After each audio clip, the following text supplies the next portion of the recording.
Hello friends, नमस्कार। एक बार फिर स्वागत करेंगे आपके अपने YouTube channel GDS GK classes में। तो दोस्तों, वक्त हो चुका है आपके जीके जीएस की क्लास की। तो आज हम इस क्लास में देखेंगे अनुच्छेद से संबंधित काफ़ी ज़्यादा इम्पोर्टेंट क्वेश्चन। ठीक है, इंडियन आर्टिकल यानी इंडियन कॉन्स्टिट्यूशन के अंतर्गत जो आर्टिकल हैं इनके बारे में हम आज चर्चा करेंगे क्वेश्चनों पे।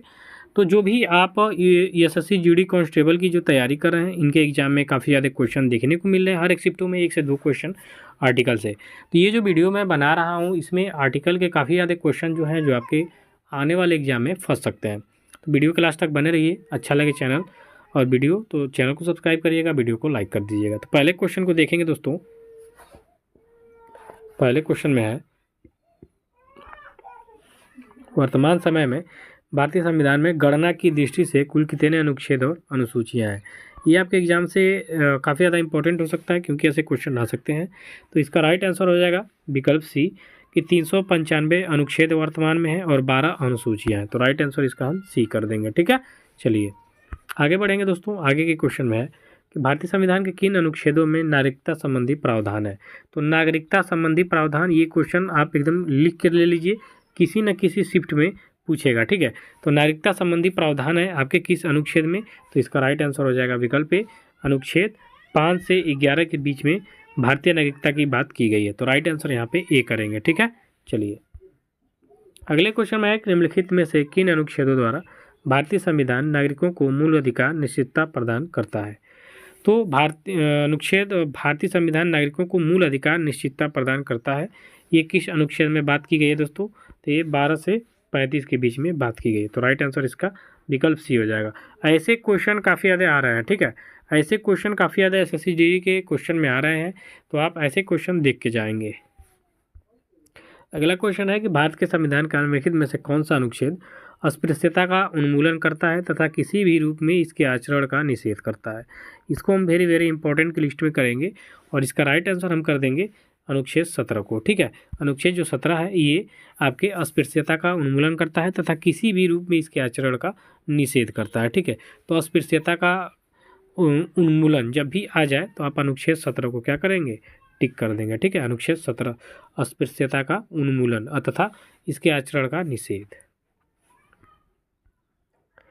अगले क्वेश्चन पे बात करेंगे कि भारतीय संविधान के किस अनुच्छेद के अंतर्गत भाषण एवं अभिव्यक्ति की स्वतंत्रता के अधिकार की गारंटी दी गई है। ये भी वेरी वेरी इंपॉर्टेंट क्वेश्चन है, इसको आप करिएगा। तो भाषण एवं अभिव्यक्ति की स्वतंत्रता के अधिकार की जो गारंटी दी गई है, यह आपके अनुच्छेद 19 के अंतर्गत दी गई है। तो राइट आंसर यहाँ पे ए हम क्या करेंगे, सही करेंगे।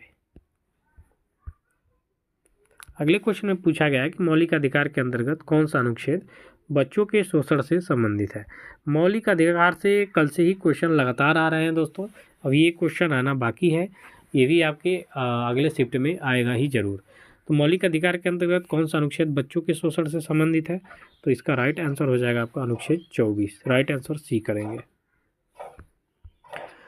अगले क्वेश्चन में है कि भारतीय संविधान के किस अनुच्छेद में अल्पसंख्यकों के हितों के संरक्षण की व्यवस्था है। ये भी काफ़ी ज़्यादा इंपॉर्टेंट क्वेश्चन है। तो जब भी अल्पसंख्यकों के हितों के संरक्षण की बात आए, आप अनुच्छेद 29 को टिक कर देंगे। किसको, अनुच्छेद 29 को। आर्टिकल 29 में अल्पसंख्यकों के हितों के संरक्षण की व्यवस्था की गई है। ठीक है, तो आप याद रखेंगे। अगले क्वेश्चन को देखेंगे कि कौन से अनुच्छेद के अंतर्गत भारत का सर्वोच्च न्यायालय नागरिकों के मौलिक अधिकारों की रक्षा करता है।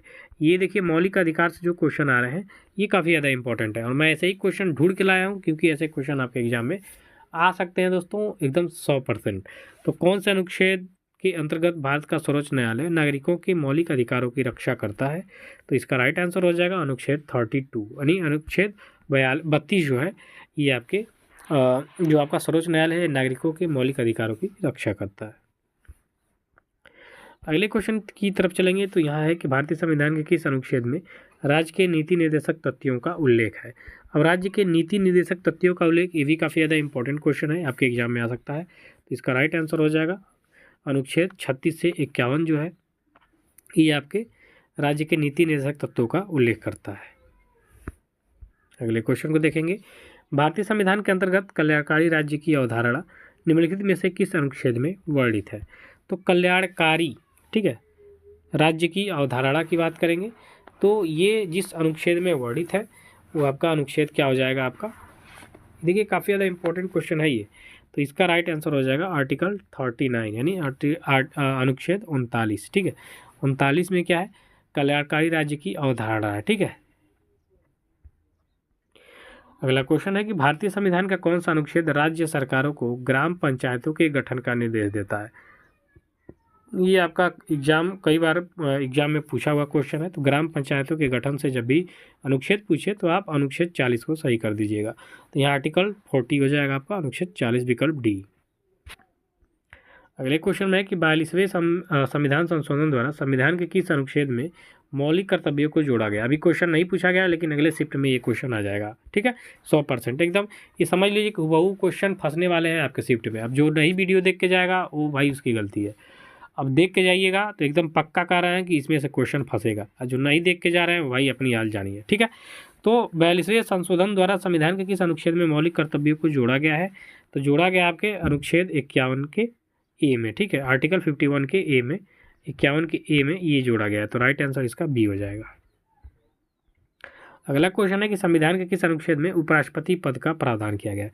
अब देखिए राष्ट्रपति की बात अगर यहाँ पे पूछता, ठीक है, तो राष्ट्रपति का हो जाता 52। यहाँ पे पूछा है उपराष्ट्रपति का, तो इसमें 11 जोड़ देंगे, हो जाएगा कितना, 63। तो यही हो जाएगा आपका उपराष्ट्रपति। ठीक है, कि जो आर्टिकल 63 है इसमें उपराष्ट्रपति के पद का प्रावधान किया गया है। तो राइट आंसर इसका हो जाएगा डी, अनुच्छेद 63। अगला क्वेश्चन है कि भारत के महान्यायवादी की नियुक्ति से संबंधित अनुच्छेद कौन सा है। ये क्वेश्चन अभी पूछा नहीं है, लेकिन अगले शिफ्ट में आपका ये आएगा जरूर। तो जब भी भारत के महान्यायवादी की नियुक्ति से संबंधित क्वेश्चन आए, आप आर्टिकल 76 एकदम फिक्स किए रहिएगा। ठीक है, आर्टिकल यानी अनुच्छेद 76 में महान्यायवादी की नियुक्ति संबंधी प्रावधान है। अगला क्वेश्चन यहाँ पे देखेंगे कि धन विधेयक भारतीय संविधान के किस अनुच्छेद में परिभाषित किया गया है। तो धन विधेयक से शायद अभी क्वेश्चन आया नहीं है, लेकिन आपके अगले शिफ्ट में ये क्वेश्चन आना तय है। धन विधेयक से संबंधित उसके परिभाषा से संबंधित अनुच्छेद, तो ये आपका हो जाएगा अनुच्छेद 110। ठीक है, विकल्प हो जाएगा यहाँ पे बी। अगले क्वेश्चन पे बात करेंगे कि संविधान के किस अनुच्छेद में सर्वोच्च न्यायालय के न्यायाधीश पर महाभियोग चलाने जाने का प्रावधान है। तो सर्वोच्च न्यायालय के न्यायाधीश पर महाभियोग चलाए जाने का जो प्रावधान है किस अनुच्छेद के अंतर्गत ये वर्णित है दोस्तों। तो ये आपके अनुच्छेद 124 के अंतर्गत वर्णित है। विकल्प बी यहाँ पे सही होगा। अगले क्वेश्चन को देखिए कि राष्ट्रपति सर्वोच्च न्यायालय से संविधान के किस अनुच्छेद के अंतर्गत परामर्श ले सकता है। तो जो भारत के राष्ट्रपति होते हैं सर्वोच्च न्यायालय से किसी भी चीज़ पे अगर परामर्श लेना चाहें तो किस अनुच्छेद के तहत। तो दोस्तों इसका राइट आंसर हो जाएगा आपका अनुच्छेद 143 के तहत। ठीक है, आर्टिकल 143। तो 143 याद रखिएगा, राष्ट्रपति सर्वोच्च न्यायालय से परामर्श ले सकता है इस अनुच्छेद के अंतर्गत।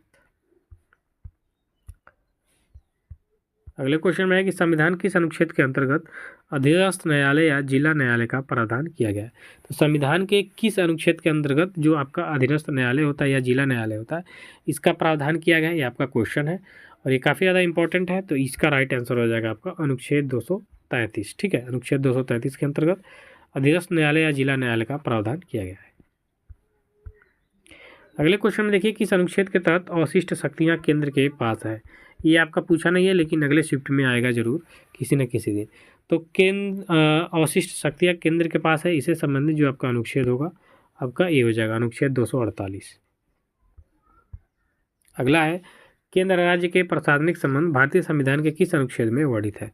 तो केंद्र राज्य के प्रशासनिक संबंध भारतीय संविधान के अनुच्छेद यहाँ पे पूछा है। तो अनुच्छेद 256 से 263 के अंतर्गत क्या है वर्णित है। ठीक है, चलिए आगे देखेंगे। अंतर्राष्ट्रीय परिषद के गठन का प्रावधान अंतर्राज्यीय परिषद के गठन का प्रावधान संविधान के किस अनुच्छेद के अंतर्गत किया गया है। तो अंतर्राज्यीय परिषद के गठन का जो प्रावधान है दोस्तों, इसके गठन का प्रावधान किया गया है आपके अनुच्छेद 263 में। अनुच्छेद 263 में। अगला क्वेश्चन है भारतीय संविधान का कौन सा अनुच्छेद नई अखिल भारतीय सेवा की स्थापना का प्रावधान करता है। तो नई अखिल भारतीय सेवा की स्थापना का प्रावधान से संबंधित जब भी अनुच्छेद पूछे, अनुच्छेद 312 आप क्या करेंगे, टिक कर देंगे।